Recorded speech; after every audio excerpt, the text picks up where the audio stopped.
How to attach the plug kit to Optimyst Linear. If using the plug accessory kit, sold separately, please refer to the instructions in the owner's manual and use this video as a reference.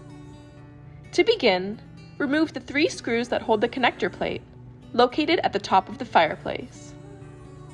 Connect the white N wire from the unit to the white wire of the plug kit. Then, connect the green G wire from the fireplace to the green wire from the plug kit. Next, connect the black L1 wire from the fireplace to the black wire of the plug kit. Lastly, connect the red L2 wire from the fireplace to the red wire of the plug kit. Secure the power cord's pre-installed cover plate using the screws removed when removing the connector plate. The previously removed connector plate can be disposed of. Thanks for watching.